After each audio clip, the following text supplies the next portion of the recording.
Hello শিক্ষার্থী বন্ধুরা, আবারও চলে আসলাম তোমাদের সামনে নতুন একটি ভিডিও নিয়ে। আজকের এই ভিডিওতে আমি তোমাদেরকে দেখাবো যে কোনো সালের যে কোনো বোর্ডের মার্কশিট সহ রেজাল্ট দেখতে পারবে খুব সহজে। যেমন ধরো SSC, HSC, JDC, JSC, vocational, BM, মাদ্রাসা বোর্ড, যে কোনো বোর্ডের মার্কশিট সহ রেজাল্ট দেখতে পারবে খুব সহজে। চলো তাহলে কথা না বাড়িয়ে মোবাইল স্ক্রিনের মাধ্যমে দেখিয়ে দেই। মার্কশিট সহ রেজাল্ট দেখার জন্য তোমাদেরকে প্রথমে চলে যেতে হবে ক্রোম ব্রাউজারে। প্রিয় শিক্ষার্থী বন্ধুরা, তোমাদের কাছে আমার ছোট্ট একটি রিকোয়েস্ট, আমার এই চ্যানেলে যদি তোমরা নতুন দর্শক হয়ে থাকো তাহলে অবশ্যই চ্যানেলটিকে সাবস্ক্রাইব করে দিবে আর ভিডিওটি ভালো লাগলে অবশ্যই লাইক করে দিবে। এখন ক্রোম ব্রাউজার অ্যাপসটি ওপেন হয়ে যাওয়ার পর সার্চ বারে লিখবে eBoard result BD. Description box plus comment বক্সে এই ওয়েবসাইটের লিঙ্কটি পেয়ে যাবে। ইবোর্ড রেজাল্ট বিডি লেখার পর সার্চ করবে। সার্চ করার পর তোমাদের সামনে প্রথমে যেই ওয়েবসাইটের লিঙ্কটি শো করবে সেই লিঙ্কটির উপর ট্যাপ করে দিবে। লিঙ্কটির উপর ট্যাপ করার পর তোমাদের সামনে এরকম একটি পেজ ওপেন হয়ে যাবে। এই পেজ থেকে নিচে স্ক্রল করবে। এখান থেকে তোমাদের এডমিট কার্ড অনুযায়ী খালি বক্সগুলো ফিল আপ করতে হবে। প্রথমে তোমাদেরকে যে কাজটি করতে হবে, পরীক্ষার নাম এই বক্সটির উপর ট্যাপ করতে হবে। এখান থেকে তোমাদের পরীক্ষার নাম সিলেক্ট করতে হবে। আমি যেহেতু এসএসসি দেখাবো তাই এসএসসি এই লেখাটির উপর ট্যাপ করে দিব। এখন দ্বিতীয় বক্সে পরীক্ষার সাল এই বক্সটির উপর ট্যাপ করে দিবে। এখান থেকে তোমাদের পরীক্ষার সালটি সিলেক্ট করে দিবে। আবার তৃতীয় বক্সে বোর্ডের নামের উপর ট্যাপ করে দিবে। এখান থেকে তোমরা পরীক্ষার বোর্ড সিলেক্ট করতে হবে। তারপরে ফলাফলের ধরন এই বক্সের উপর ট্যাপ করে দিবে।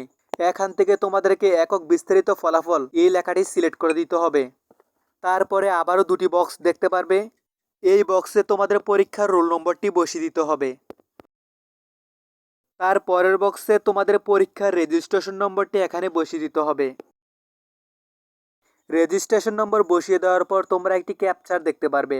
ক্যাপচারে কিছু সংখ্যা দেখতে পারবে। সংখ্যাগুলো এই বক্সের ওপর বসিয়ে দিতে হবে। সংখ্যাগুলো বসিয়ে দেওয়ার পর সবগুলো ঠিকঠাক থাকলে ফলাফল দেখুন এই লেখাটির উপর ট্যাপ করে দিবে। এখন দেখো আমার মার্কশিট সহ রেজাল্ট চলে এসেছে। এখান থেকে তোমাদের জিপিএ দেখতে পারবে। তারপরে তোমাদের প্রত্যেকটি সাবজেক্টের গ্রেড দেখতে পারবে। এখান থেকে আবার তোমরা পিডিএফ আকারে প্রিন্টও করতে পারবে। প্রিন্ট করার জন্য তোমাদেরকে প্রিন্ট এই লেখাটির উপর ট্যাপ করতে হবে। এখন দেখো মার্কশিটটি পিডিএফ আকারে দুটি পেজ চলে এসেছে। এখান থেকে পিডিএফ আকারে সেভ করার জন্য উপরে পিডিএফ এই আইকনটির উপর ট্যাপ করে দিবে। পিডিএফ আইকনে ট্যাপ করার পর নিচে সেভ এই লেখাটির উপর আবারও ট্যাপ করে দিবে। ব্যাস, তোমাদের পিডিএফ আকারে প্রিন্ট হয়ে গেল। প্রিয় শিক্ষার্থী বন্ধুরা, এই ছিল তোমাদের জন্য ভিডিওটি ভালো লাগলে অবশ্যই বন্ধুদের মাঝে শেয়ার করে দিবে। এখন তোমাদেরকে দেখাবো সেভ করা পিডিএফ ফাইলটি কিভাবে দেখবে। সেভ করা পিডিএফ ফাইলটি দেখার জন্য যে কোনো ফাইল ম্যানেজার অ্যাপসে চলে যাবে। ফাইল ম্যানেজারে আসার পর ডকুমেন্ট এই লেখাটার উপর ট্যাপ করে দিবে। এখন তোমরা উপরে যে ফাইলটি দেখতে পারবে সেই ফাইলটির উপর ট্যাপ করে দিবে। এখান থেকেই তোমরা সেভ করা পিডিএফ ফাইলটি দেখতে পারবে খুব সহজে।